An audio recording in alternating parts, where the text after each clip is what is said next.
ଆପଣମାନେ ଯେଉଁଠି ବି ଆଧାର କାର୍ଡ଼ ମାଗିଲେ ଦେଇ ଦେଉଛନ୍ତି ତ ସାବଧାନ ହେଇଯାଆନ୍ତୁ, କାରଣ ଆପଣଙ୍କର ଆଇଡେଣ୍ଟିଟି ଚୋରି ହୋଇପାରେ, ହ୍ୟାକ୍ ହୋଇପାରେ ଏବଂ ଅପରାଧ ପାଇଁ ମଧ୍ୟ ବ୍ୟବହାର କରାଯାଇପାରେ।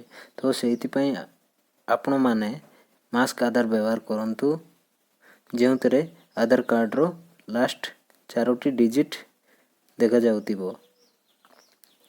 ନମସ୍କାର ଦର୍ଶକ ବନ୍ଧୁ, ମୁଁ ଧନୁ ସ୍ୱାଗତ ଜଣାଉଛି ଏହି ଡିଏମ୍ ଟେକ୍ନିକାଲ ଚ୍ୟାନେଲକୁ। ଆଜି ଆମେ ମାସ୍କ ଆଧାର କିପରି ଡାଉନଲୋଡ଼ କରିବା ତାର ସମ୍ପୂର୍ଣ୍ଣ ବିବରଣୀ ଏହି ଭିଡ଼ିଓ ମାଧ୍ୟମରେ ମୁଁ ଆପଣମାନଙ୍କୁ ଦେବି।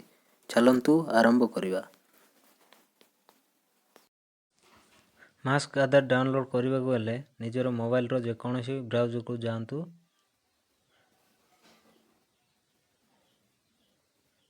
ବ୍ରାଉଜରକୁ ଗଲା ପରେ ସେଠି ସର୍ଚ୍ଚ କରନ୍ତୁ www.uidai.gov.in।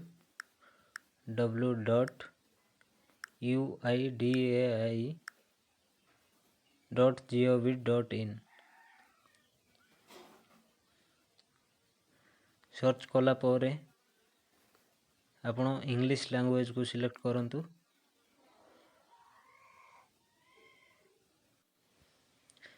ତାପରେ ଆପଣଙ୍କୁ ଏପରି ପେଜକୁ ରିଡାଇରେକ୍ଟ କରିଦିଆଯିବ।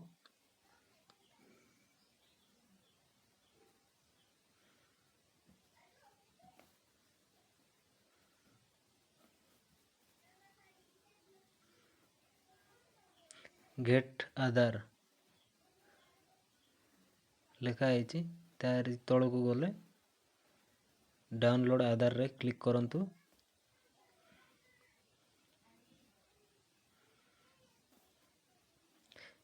ସେଇଠି କ୍ଲିକ୍ କଲା ପରେ ଆପଣଙ୍କୁ ଆଉ ଗୋଟେ ପେଜକୁ ରିଡାଇରେକ୍ଟ କରିଦିଆଯିବ।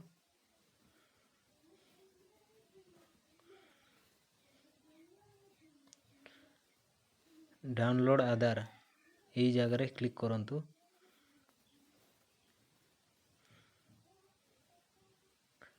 ଡାଉନଲୋଡ଼ ଆଧାର ଜାଗାରେ କ୍ଲିକ୍ କରନ୍ତୁ।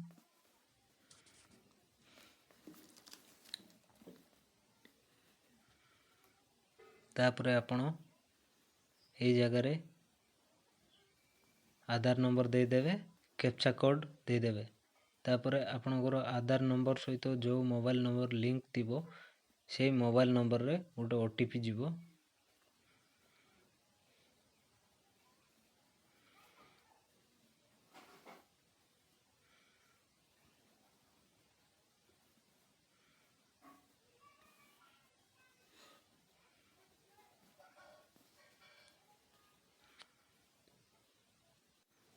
ଆପଣଙ୍କର ଆଧାର ନମ୍ବରରେ ଯେଉଁ ମୋବାଇଲ ନମ୍ବର ଲିଙ୍କ ଥିବ ସେଇ ମୋବାଇଲ ନମ୍ବରକୁ ଗୋଟେ OTP ଯିବ। ସେ OTPକୁ ଏଇ ଜାଗାରେ ଦେଇ ଦିଅନ୍ତୁ।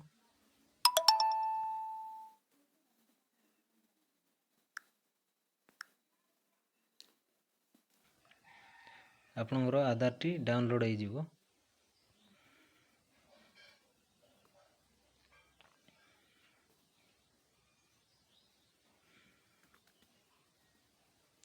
ତାପରେ ଦେଖିପାରୁଥିବେ ଆପଣଙ୍କର ନାଁର ପ୍ରଥମ କ୍ୟାପିଟାଲ ଲେଟର 4ଟି ଅକ୍ଷର କ୍ୟାପିଟାଲ ଦେବେ। ତାପରେ ଆପଣଙ୍କର ଡେଟ୍ ଅଫ୍ ଇୟରଟା ଦେଇଦେବେ। ଯେଉଁ ଆଧାରର PDFରେ ଆପଣଙ୍କର ପାସୱାର୍ଡ଼ ପଡ଼ିଥିବ ସେଇ ଜାଗାରେ ଆପଣଙ୍କର ଯେଉଁ ନାଁ ଅଛି ଆପଣଙ୍କର ପ୍ରଥମ ନାଁ କ୍ୟାପିଟାଲର 4ଟି ପ୍ରଥମ ଅକ୍ଷର ଦେଇଦେବେ। ତାପରେ ଡେଟ୍ ଅଫ୍ ଇୟର ଦେଇଦେବେ। PDFଟା ଓପେନ୍ ହେଇଯିବ।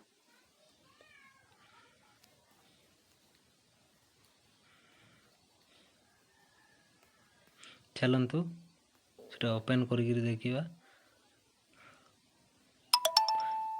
ମୁଁ ଏ ଜାଗାରେ PDFଟା ଅଲରେଡ଼ି ଡାଉନଲୋଡ଼ କରିଥିଲି, ତ ଏ PDFଟା ଓପେନ୍ କରିଦେବା।